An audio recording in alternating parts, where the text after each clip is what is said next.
Production funding for this program is made possible in part by the WKNO Production Fund, the WKNO Endowment Fund, and by viewers like you. Thank you.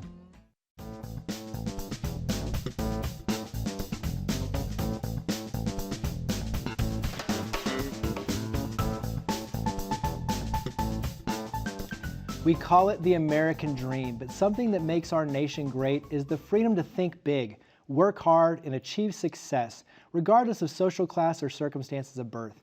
We're joined by someone that embodies the American dream. He was a janitor who spoke little English, who now is an executive that's been recognized as one of the most influential Hispanics in corporate America. He turned an idea and a craving into a flamin' hot product.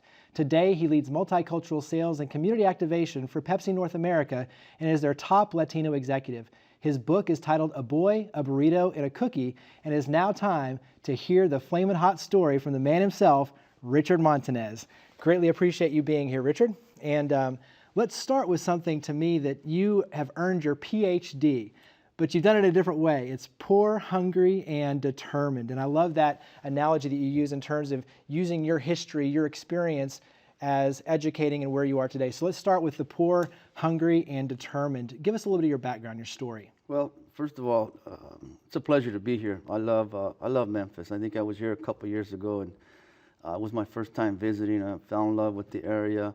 I think the people here are some of the most friendliest people I've ever met, and I get to say that because I travel the country. I get to meet people in different cities. But a little bit of my background is I come from an area in Southern California where my community, everyone there picked grapes. It was kind of like a farm labor camp, but we didn't have to move like a lot of other people did. We kind of stayed in the same area because everyone picked grapes. It was a wine industry. It was literally out your backyard, right? Yeah, it was my backyard. And if you know a little bit about wine industry, it's kind of year round. You got to prune, you got to do some of the work. So that's kind of my background. And I don't have too many regrets, but the one thing that I do regret is that I never received a formal education. I quit school at a very, very young age. I don't really like to tell people because I'm still a firm believer in education. I like to tell people, look how far I got without an education. Just imagine how far you can get with an education. So I'm a firm believer. If you can get it, go get it. But I'm also a firm believer that if you can't get it, it's still okay. You're still going to be successful because there are some things that you learn from your community, your culture, from the grandmas and the grandpas and the aunts and the uncles, the wisdom. But sometimes you just got to take the time just to listen. So I was teaching an MBA class one time. And it's ironic because I don't have a degree. And I've always said this, I don't care what room you're in, there's always somebody in the room that's going to try to steal your destiny. And your job is to make sure that that doesn't happen. So here's a gentleman, myself, never finished high school, teaching an MBA class. And one of the students asked me, where did you get your degree? All my professors have degrees. And I said, University of Cucamonga. The young man says, where's that? I said, never mind, private school, you couldn't get in. So I went back to start teaching again, the same class, and the gentleman asked another question. He said, well, wait a minute. All my teachers, professors have PhDs, and that's when I realized, and I told him, I looked him straight in the eye, I said, look, I have a PhD. I've been poor, hungry, and determined. And I think when you've experienced those three things, there's a lot of wisdom. Because when you've been poor, there's so much innovation that comes out of that. When you've been hungry, you're no longer afraid of anything. And that's kind of where I got my PhD, is just from being hungry and having to work. Life experiences. Life experiences. And I think a lot of times young students today don't have those abilities to sit down with, I always say, sit down with your grandpa. Maybe he wasn't CEO or something, but listen to her stories, his stories, whatever, because there's a wealth of information in there. They overcame. They were through some tough times, some generations that they've done some things. And I always find it fascinating when I can find someone who's older than me and wants to talk to me. I'll just sit there and listen to them. And you never know. Somebody says, where do you get your ideas? I said, by listening to people. People will say things and they don't even understand what they said. But I'm the type of individual, I'm a great listener. I can hear. And I've made a fortune out of just listening to people. And paying attention and seeing and watching. And, so I want to back up a little bit because you witnessed diversity at a very young age. So mentioned you didn't speak much English, and you were riding the green bus to school because you were being integrated into an English-speaking school, and that was a big, obviously, obstacle in your life. And one of the things that your mom did, and this gets into the story, especially with the burrito, the first day of school, I want you to tell the story, but you're showing up where every other kid has a sandwich, you have packed in your lunch a burrito. Describe what that was like, but really, most importantly, the lesson learned, because the next day your mom gives you not one, but two. Well, that was an interesting time. I was a young boy during the civil rights movement of the 60s. Now, what I like to tell people is that I wasn't old enough to have an impact on the movement, but I was old enough that the movement had an impact on me. And here's how the story goes. We're in a one-room apartment, and my mom's getting me ready for school because I was being bused from my school to an all-English-speaking school across town. And I remember I'm crying because I don't want to go to school. My mom says, "Why not?" And I said, "Because everybody speaks English. It's not fair for me. I can't speak a word." This is before bilingual, no translators. And that's the other thing. I'm glad you brought that up. Is people forget is that, during my days there were no bilingual classes. If you wanted your license, you needed to know English. It was pretty difficult. It was different. It was really different. And so my uncle takes me to the corner, and here comes the yellow bus, and then there goes the yellow bus. So I'm kind of happy and telling my uncle, I guess they're not going to stop for us. There was about 10 of us waiting. Then all of a sudden we hear this big pop and bang, and we see this green bus coming up the hill, smoking, and that's the bus that they sent for us. And I remember I told my uncle, it's just like it happened yesterday. That's why I say sometimes you got to go back, so you can catch some of those wisdom and some of the things that happened to you. So I'm telling my uncle, why can't I ride the yellow bus like the other kids? And he has no explanation. I don't know. This is a bus that they sent for you. Jeremy, it wasn't till I was an adult that I finally realized why they sent that green bus. And it was society at the time saying that this group of children, this group of 10, they're not good enough to ride the yellow bus. Let's put them on a green bus, parade them across town so that the whole town can see that because of who they are, they're not good enough to ride. And as a young boy, I took that on, because you have to understand, I didn't know what diversity was. I didn't know what discrimination was. I didn't know what race was. But one thing that I did know, and I knew my color. So for me, it was like, oh, dark skin is kind of like a second-class citizen. That's all I knew. Oh, okay. So I began to take that on. I'm not good enough for the yellow bus. So we get to school. I don't understand the word the teacher's saying, but I always said this, that there's one sound that's international, that every child knows that sound, and that's the sound of the recess bell. Recess, that's right. Or lunch. Lunch. So matter of fact, it was lunch. So it was lunchtime, so it was all a relief. And, my group, we got our lunches, and, we sat outside, and I pulled my lunch out. And I was getting ready to take a bite, and I put it back. I put it back because everybody in that whole playground was staring at me. And the reason they were staring at me is because it was a burrito. And what people need to understand, that this was 1963, the world hadn't seen a burrito yet. Right. Contrary to popular belief, Taco Bell didn't introduce the burrito to the world. Me and my mom did. But the fact is, I was embarrassed. Yeah. So I went home and I told my mom in Spanish, I said, make me a bologna sandwich and a cupcake like the other kids, because I don't want to be different. And I told my mom, why do I have to ride the green bus? Why do I have to be this color? Why do I have to speak this language? Why do I have to eat this food? I want to fit in like everyone else. But my mom, I've always said she's a marketing genius. She said, no, this is who you are. And that was Wednesday when I was busted at school. So Wednesday was my burrito nightmare. Thursday, she made me 2 burritos. And she said, here's one for you, and here's one to share with a friend. So I went to school, shared a burrito with a friend on Thursday. Friday, I was selling burritos for 25 cents a piece. And thus the entrepreneurialism kicks in. That's when I realized that even at a young age that, you know what, maybe, just maybe, there is something special about being different. And I finally realized, Jeremy, that none of us were created to fit in. We were all created to stand out. And I think that's what we need to teach our young people. is quit trying to fit in, because it's never going to happen, because you weren't created to fit in. You were created to stand out. So for me, that became a revelation that led to a revolution of my life. I knew that, okay, I'm different, but it's okay. And I really started to fall in love with my culture and who I was. Well, there's so many great stories in this book. There's one where you're standing in line, and it's primarily for the white children, but they were passing out cookies, and you're hungry, and you say, you know what, I'm going to stand in this line and see what happens.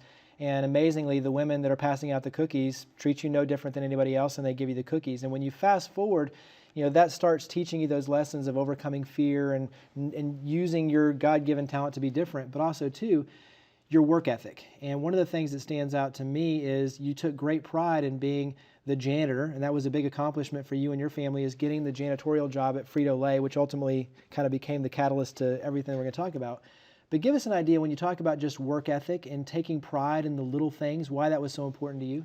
That's what I'm saying. It's good to hang out with people that are older than you, different generations, so see what it was like during their times. It may help you, may not, but it's always interesting.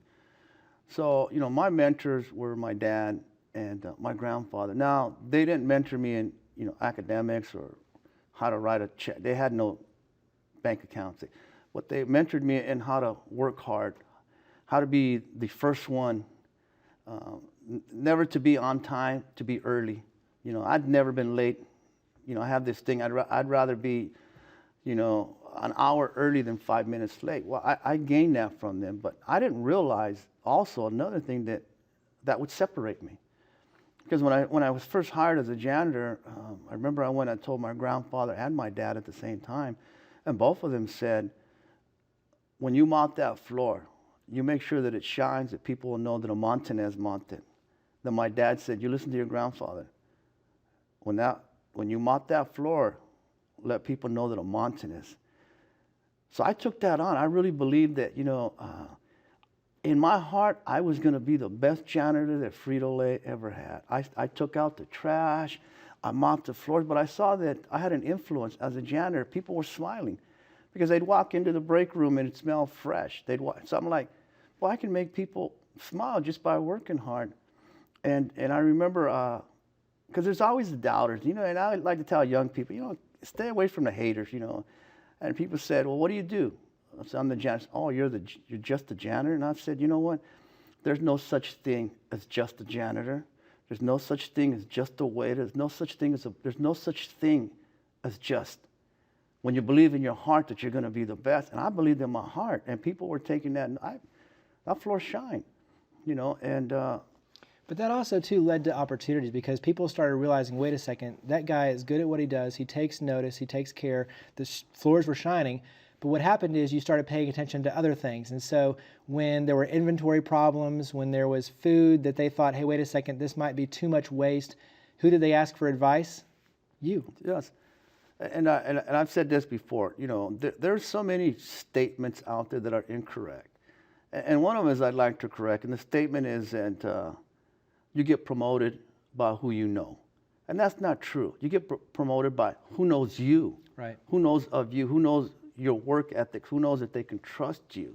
You could say you know the CEO of the company, but if he doesn't know you, you'll never get that opportunity. And trust you. But see, I didn't realize that.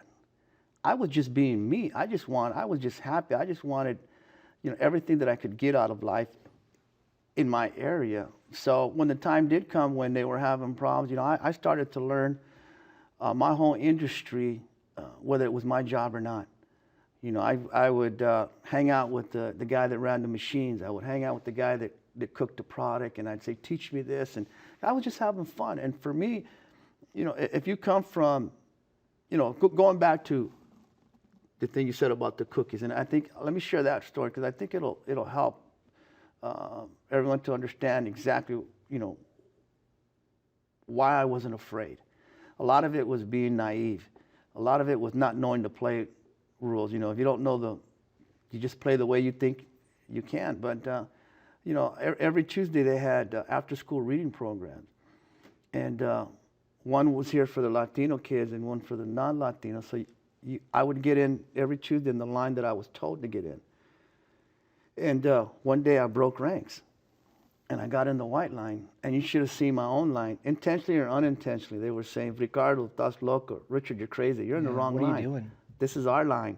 And when I got in this line, I was really, I had a lot of fear.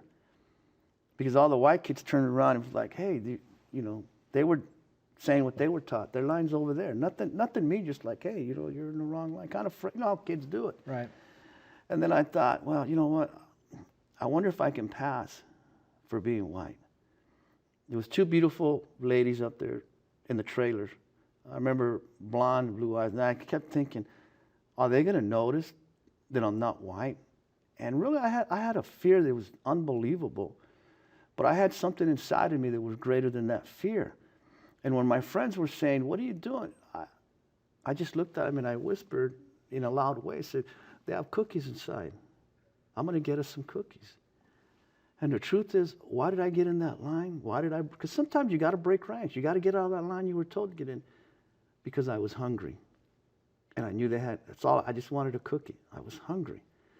And as much fear as I had, my hunger was greater than my fear. And that's why I tell people today, if you're hungry for that promotion, if you're hungry for that degree, if you're hungry to run for an office, fear will leave. Right.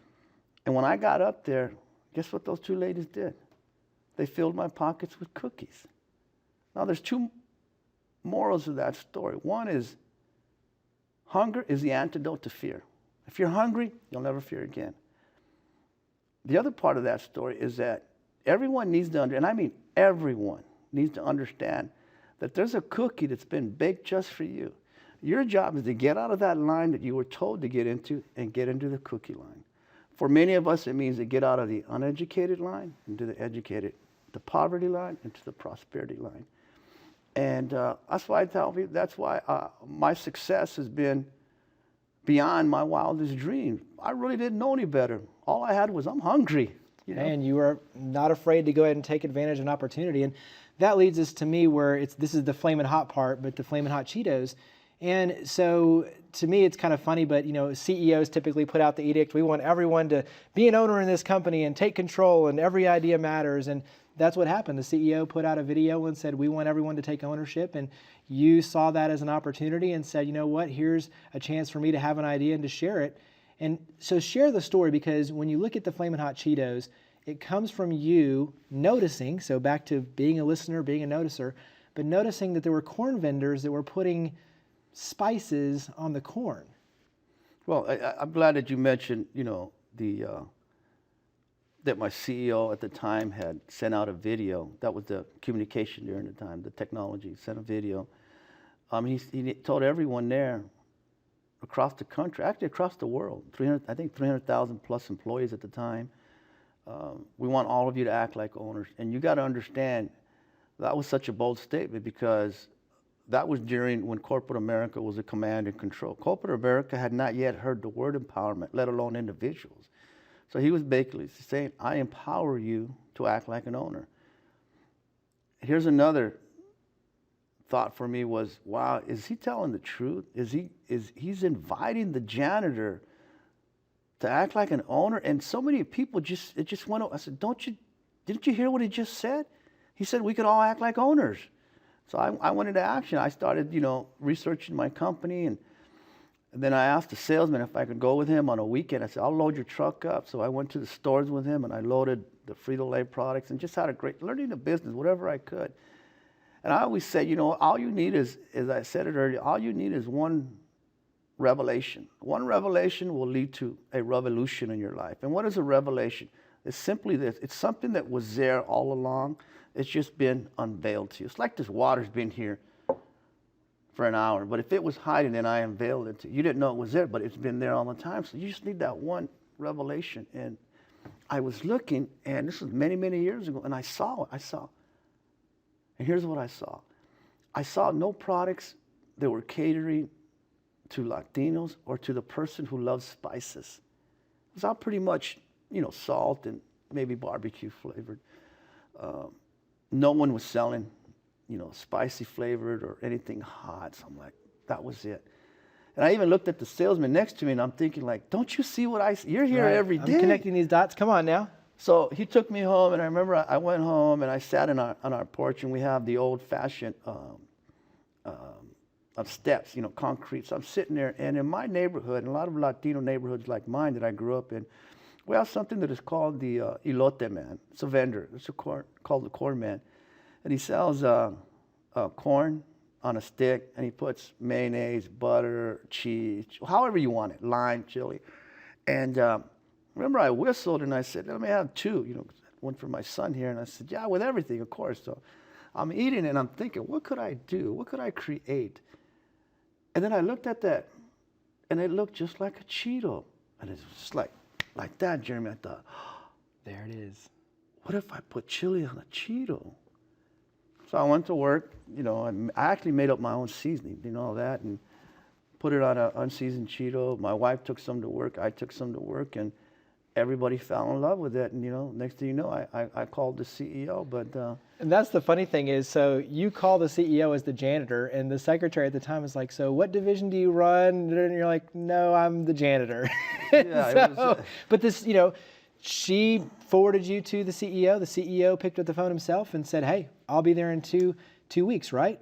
Absolutely. And again, that goes back to, that's why I like to, when I speak, I like to teach young people, go back to your childhood. Go back to what you thought was bad in your life was actually something good. So I knew that I was different because of my burrito days. I also had courage because I was hungry from my cookie days. So being innovative and full of courage, plus I was naive, I didn't know you weren't supposed to call the CEO. Well, let's find out if he's telling the truth.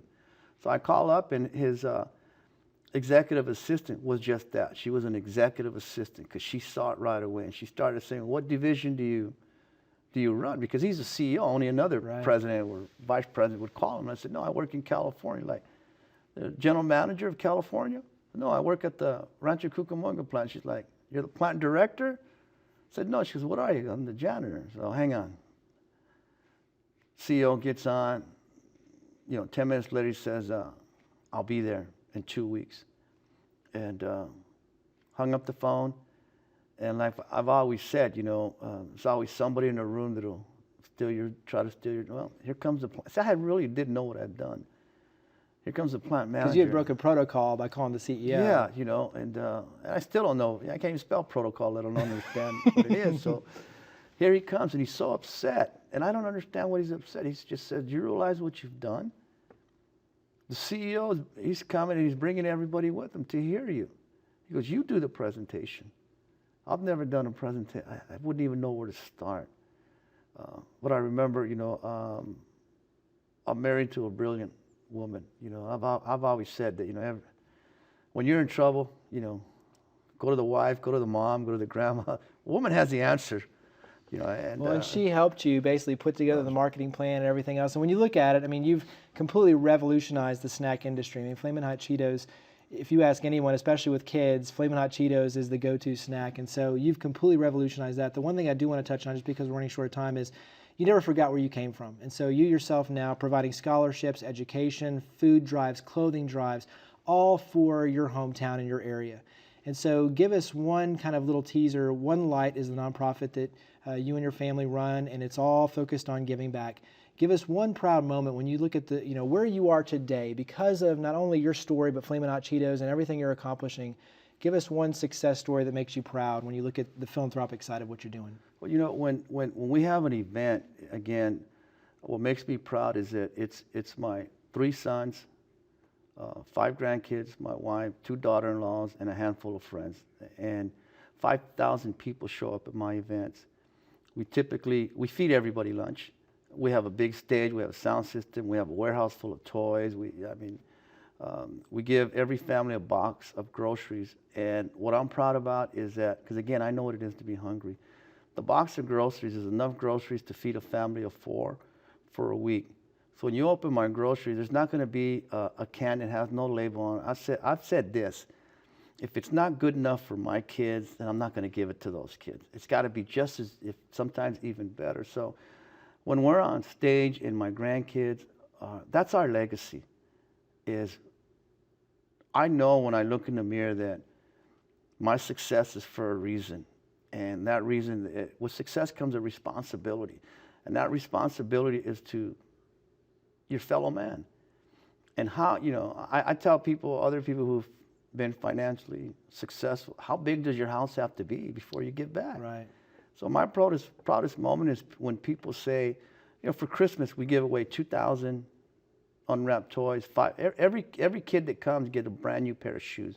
I give away bikes, you know, scholarships, you name it. It's just unbelievable. It's like going to Disneyland and everything is free. And people, the question was once asked to me is, why do you do this? This is what I love with a passion, because I can. You know how good that feels, that you reach to a point in your life that you can give back?